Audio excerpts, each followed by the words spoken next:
நான் இந்த மண்ணில் கால் எடுத்து வச்ச உடனே ஒரே ஒருத்தரை பத்தி தான் மனசுக்குள்ள ஓடிக்கிட்டே இருந்தது. அவர் யாருன்னு உங்களுக்கும் தெரிஞ்சிருக்கும். சினிமானாலும் சரி, அரசியல்னாலும் சரி, நமக்கு ரொம்ப ரொம்ப பிடிச்சது புரட்சி தலைவர் எம்ஜிஆர் அவர்கள் தான். அவரோட பழகிறதுக்கு எனக்கு வாய்ப்பு கிடைக்கல. ஆனா அவரை மாதிரியே குணம் கொண்ட என்னுடைய அண்ணன் புரட்சி கலைஞர் கேப்டன் விஜயகாந்த் அவர்களோட பழகிறதுக்கு எனக்கு நிறையவே வாய்ப்பு கிடைச்சது. அவரும் இந்த மதுரை மண்ணை சேர்ந்தவர் தானே, அவரை மறக்க முடியுமா? தமிழ்நாட்டு மக்கள் உணர்வுபூர்வமா உண்மையா நம்ம பக்கத்திலே நிக்கிறவங்க, அதுக்கு ஒரு மிகப்பெரிய அடையாளம் தான் இந்த மதுரை மண். 2026ல 2 பேருக்கு நடுவுல தான் போட்டியே. ஒன்னு டிவிகே, இன்னொன்னு டிஎம்கே. இந்த போட்டி எப்படி இருக்க போதுன்னா, இந்த அலையன்ஸை வச்சு எப்படியாவது நம்ம தப்பிச்சிடலாம். என்ன இந்த அறத பழைய இந்த மேத்தமேட்டிக்ஸ் அரித்மேட்டிக்ஸ் இதெல்லாம் வச்சு எப்படியாவது நம்ம தப்பிச்சிடலாம் அப்படின்னு நினைக்கிறவங்களோட அந்த கனவு ஒரு நாளும் மைப்படாது. சரி, இப்ப நம்ம வேற ஒரு ஏரியாவுக்கு ஒன்று வருவோம். எதிர்காலம் வரும், என் கடமை வரும், இந்த கூட்டத்தின் ஆட்டத்தை ஒழிப்பேன்.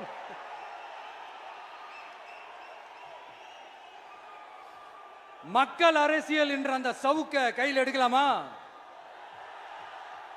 யாருக்கு எதிரான தானே கேட்கிறீங்க? வேற யாரு?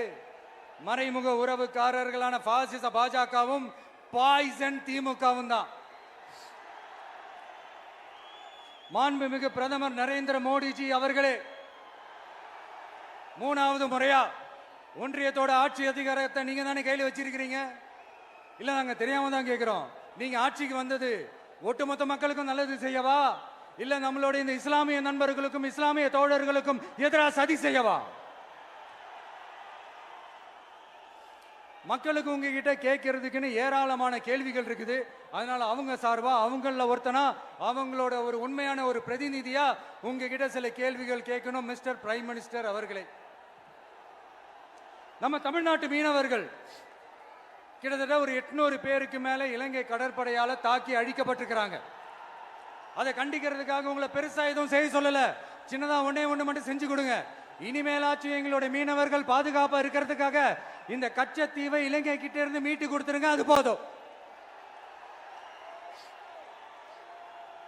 உங்களுடைய இந்த முரட்டு பிடிவாதத்தால நீங்க நடத்துற இந்த நீட்டு தேர்வு, அதனால இங்க என்னென்ன நடக்குதுன்னு சொல்றதுக்கே மனசு வலிக்குது. அதனால அந்த நீட்டு தேர்வு தேவையில்லைன்னு அறிவிச்சிருங்க, அது போதும். செய்வீர்களா திரு நரேந்திரபாய் தாமோதர் மோடிஜி அவர்களே? எங்களுக்கு என்னென்ன தேவையோ என்னென்ன நல்லதோ அதெல்லாம் செய்ய மாட்டேங்கிறீங்க. ஆனா ஆட்சி அதிகாரத்தை மட்டும் கையில வச்சுக்கிட்டு மக்களை ஏமாத்த நேரடியாக ஒரு பாசிச பாஜக அடிமை கூட்டணி ஒண்ணு. அடுத்து உங்களோட இந்த மைனாரிட்டி ஆட்சியை ஓட்டுறதுக்காக மறைமுகமாக RSS அடிமை குடும்பம்னு இன்னொரு கூட்டணி. இப்படி மக்கள் சக்தியே இல்லாத இந்த ஊழல் கட்சிகளை மிரட்டி அடிப்பணிய வச்சு 2029 வரைக்கும் சொகுசு பயணம் போயிடலாம்னு திட்டம் தீட்டி வச்சிருக்கிறீங்க. அதானே ஜி? என்ன ஜி? ஒண்ணு மட்டும் சொல்றேன், தெரிஞ்சுக்கங்க.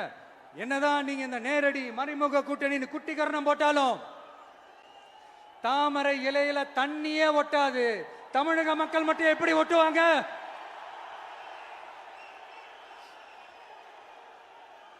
இங்க ஒரு MP சீட்டு கூட தரலன்றதுக்காக தமிழ்நாட்டுக்கும் தமிழ்நாட்டு மக்களுக்கும் எதுவுமே செய்யாம ஓரவஞ்சனை செய்யுது இந்த ஒன்றிய பாஜக அரசு. சங்கம் வச்சு தமிழ் வளர்த்த மண் இந்த மதுரை மண். அதனால இங்க அந்த கீழடியில கிடைச்ச ஆதாரங்களை எல்லாம் மறைச்சிட்டு எங்க நாகரிகத்தையும் எங்க வரலாறையும் அழிக்கிறதுக்காக உள்ளடி வேலை செய்யலாம்னு நினைக்கிறீங்க. தமிழ்நாட்டை தொட்ட என்ன நடக்கும் நீங்க பல உதாரணங்கள் இருக்குது.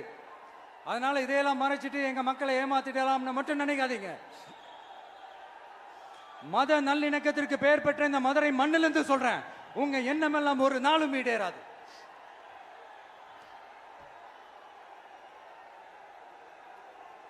எம்ஜிஆர்னா யார் தெரியும்ல? அவர் மாஸ்னா என்னன்னு தெரியும்ல? அவர் உயிரோடு இருக்கிற வரைக்கும் அந்த சிஎம் சீட்டை பத்தி ஒருத்தராலையும் நினைச்சு கூட பார்க்க முடியல, கனவு கூட காண முடியல. எப்படியாவது அந்த சிஎம் சீட்டை என்கிட்ட கொடுத்துருங்க, என் நண்பர் எம்ஜிஆர் திரும்ப வந்ததுக்கு அப்புறம் நான் திருப்பி கொடுத்துட்றேன்னு தன்னோட எதிரியை கூட மக்கள் கிட்ட கெஞ்ச வச்சவர் எம்ஜிஆர். எப்படி கெஞ்ச வச்சவர். அதனால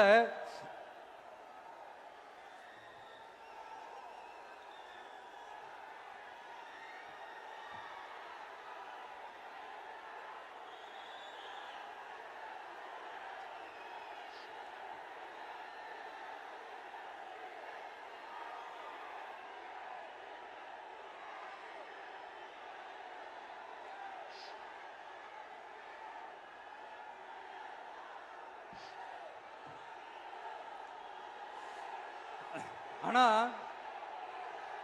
இப்போ அவர் ஆரம்பிச்ச அந்த கட்சியை, எம்ஜிஆர் அவர்கள் ஆரம்பிச்ச அந்த கட்சியை கட்டி காக்கிறது யாரு? இன்னைக்கு அந்த கட்சி எப்படி இருக்குது? அதை நான் சொல்லிதான் உங்களுக்கு தெரியணுமா என்ன? அப்பாவி தொண்டர்கள் அதை வெளியில சொல்ல முடியாம வேதனையில தவிக்கிறாங்க. 2026 சட்டமன்ற தேர்தலில் யாருக்கு ஓட்டு போடணும், எப்படிப்பட்ட ஆட்சி இங்க அமையணும்னு அந்த அப்பழுக்கற்ற அந்த தொண்டர்களுக்கும் ரொம்ப நல்லாவே தெரியும். அதனால என்ன வேஷம் போட்டுக்கிட்டு பாஜக இங்க தமிழ்நாட்டுக்குள்ள வந்தாலும் அவங்க வித்தை எல்லாம் இங்க வேலைக்கே ஆகாது. இப்படி பொருந்தா கூட்டணியா இந்த பாஜக கூட்டணி இருக்கிறதுனால இப்ப ஆட்சியில இருக்கிற இந்த வெற்றி விளம்பர மாடல் திமுக என்ன செய்துன்னு தெரியும்ல? பாஜகவோட உள்ளுக்குள்ள ஒரு உறவை ஒண்ணு வச்சுக்கிட்டு வெளியில எதிர்க்கிற மாதிரி ஒரு டிராமா ஒண்ணு பண்ணிக்கிட்டு, எதிர்கட்சியா இருந்தா போங்க மோடின்னு பலூன் விடுறது, ஆளுங்கட்சியா இருந்தா வாங்க மோடின்னு கொடை பிடிச்சுக்கிட்டு கும்பிடு போடுறது. இது மட்டுமா? ஒரு ரைடுன்னு ஒன்று வந்துட்டா போதும், இது வரைக்கும் போகவே போகாத ஒரு மீட்டிங், அதை காரணம் காட்டி டெல்லிக்கு போறது, அங்க ஒரு சீக்கிரட் மீட்டிங் நடத்துறது. நல்லா நோட் பண்ணணும் மக்களே, அந்த மீட்டிங் அப்புறம் இந்த இஷ்யூ அப்படியே காணாம போயிருக்குமே. அதேதான் Stalin uncle, what uncle is very wrong uncle.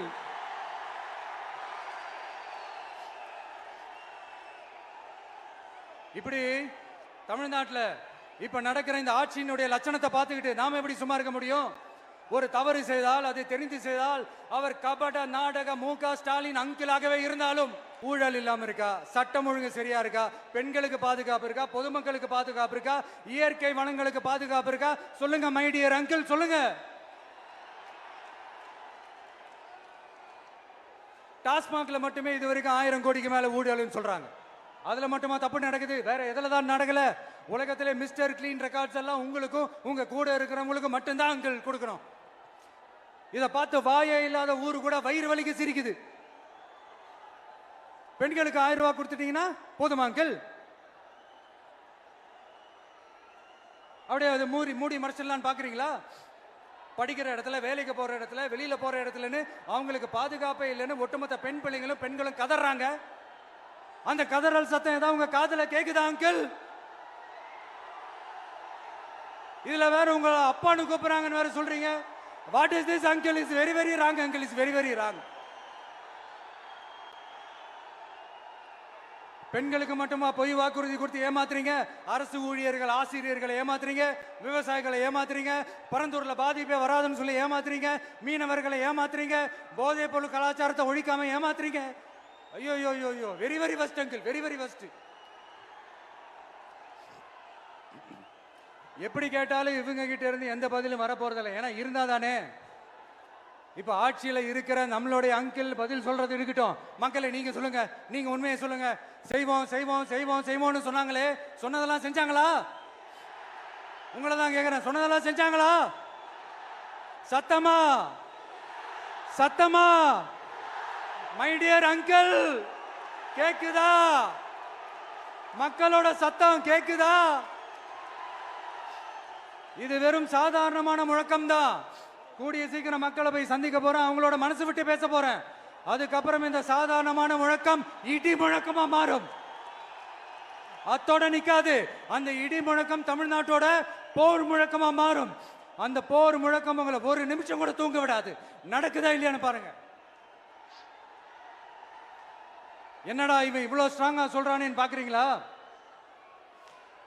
எல்லாரும் கட்சி ஆரம்பிச்சதுக்கு அப்புறம் தான் ஒவ்வொரு வீட்டுக்குள்ளேயும் போறதுக்கு ட்ரை பண்ணுவாங்க.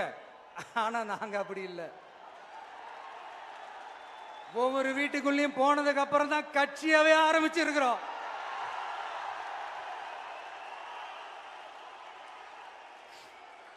அதனால ஒட்டுமொத்தமா எல்லாருமா சேர்ந்து இந்த திமுக ஆட்சிய, கபட நாடக திமுக ஆட்சிய 2026 தேர்தலில் வீட்டுக்கு அனுப்புறோம். வீட்டுக்கு அனுப்புறோம். என்ன நண்பா, சரிதானே? என்ன நண்பி, செய்வீர்கள் தானே?